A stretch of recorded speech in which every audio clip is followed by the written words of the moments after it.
Hello everybody, welcome back to the channel. This is Throwback Thursday, where we give you a little bit of movie news and then a throwback movie that sort of relates to it. And today we're going to have to talk about Deadpool and Wolverine and the villain that is going to change the Marvel Universe forever. Let's jump right into it. So as some of you know, by now, Emma Corrin is playing the mystery villain. Emma Corrin has been announced for a little while as playing this mystery villain. Well, the mystery villain has been confirmed to be none other than Professor Xavier's evil twin sister. That's right, Professor Xavier's evil twin sister, Cassandra Nova. Haven't heard of her? Well, you're not alone, because all a lot of people know about this character is that she has a grudge against her brother. And this is going to somehow connect to bringing mutants into the world.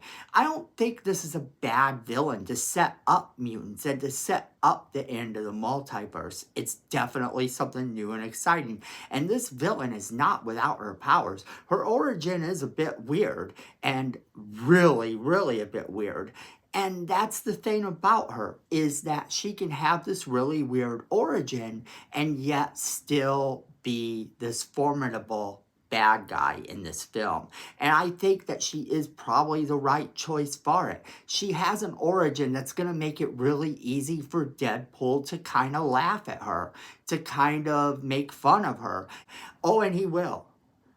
Believe me, he will. Because Deadpool is going to have a field day with this villain and her origin. So who exactly is Cassandra Nova? Cassandra Nova is Professor Xavier's twin sister, who was killed in the womb. However, she lived on, growing as some cells on a sewer wall. That's right. Kind of sick and gross, but what can you say? Cassandra grew up knowing that she was going to have to fight her way across everything. And this makes her a bit of a tragic villain up until the part where she decides that she's going to wreak havoc on the world. People have suspected that Corrin would be playing Cassandra after seeing pictures of her with her head shaved. And yeah, it makes perfect sense that this is the villain for the new Deadpool movie. Definitely someone to look out for.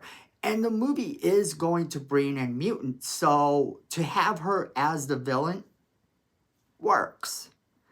Not much is really known about the character to your average movie-going fan either. And this makes it easy for them to kind of move on with her, have her either A, die in this film, maybe even at the hands of Xavier himself, because he's supposed to have a cameo in this film.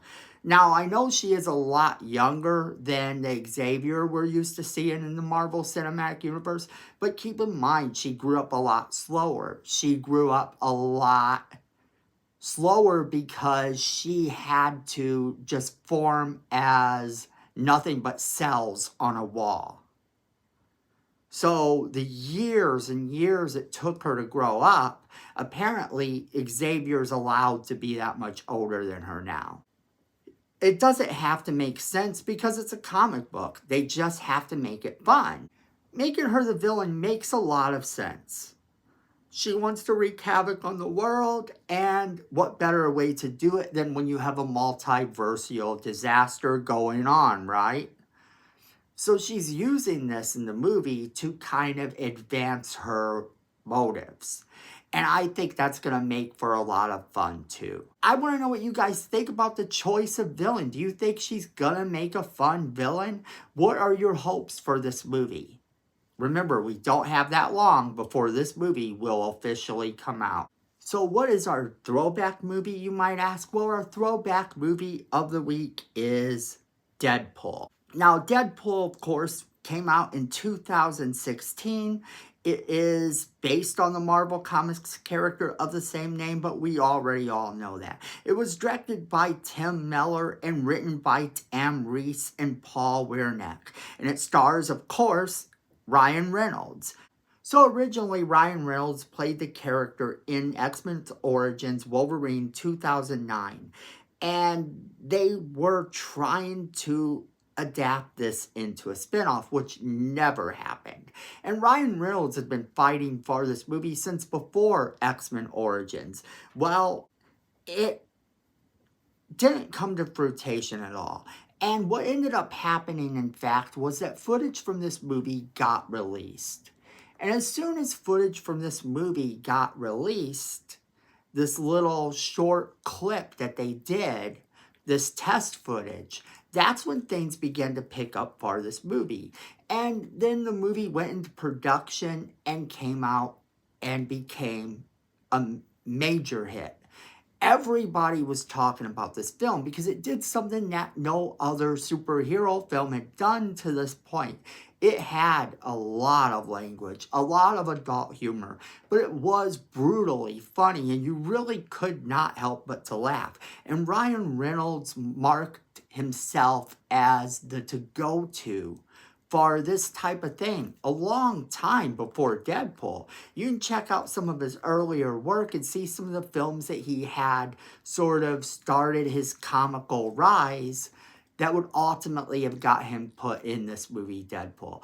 But the movie is great, and it sees his origin story being told and kind of starts to determine where he goes from there. It's how he became a hero. This is essentially his origin story. The original Deadpool movie, if you have not seen it, is a really fun, great movie.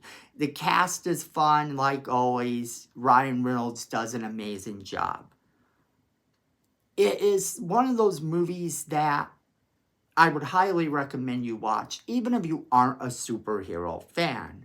You have a lot to enjoy in this movie. His fourth wall breaking, making fun of the X-Men, making fun of the Fox universe, and now we're getting Deadpool and Wolverine, where he's gonna get to make fun of the Marvel Cinematic Universe as well. So if you haven't seen this movie yet, make sure you watch this movie before the start of the next movie, because you're not going to want to miss it. As always, we want to know what you guys think, so make sure you leave us that comment in the comment box below letting us know what you think. Make sure you share this video with all of your friends. They're going to want to be a part of the conversation as well. Make sure you hit that like button. It's free. It helps the channel. We definitely appreciate it. Miko says we need more subscribers. And look at this face. You don't want to disappoint Miko, so go ahead and hit that subscribe button. Hit that notification bell while you're down there so you don't miss a single video we do. Then, friends, at the end of the day, I know it, you know it, and Miko knows it. Fandom is family.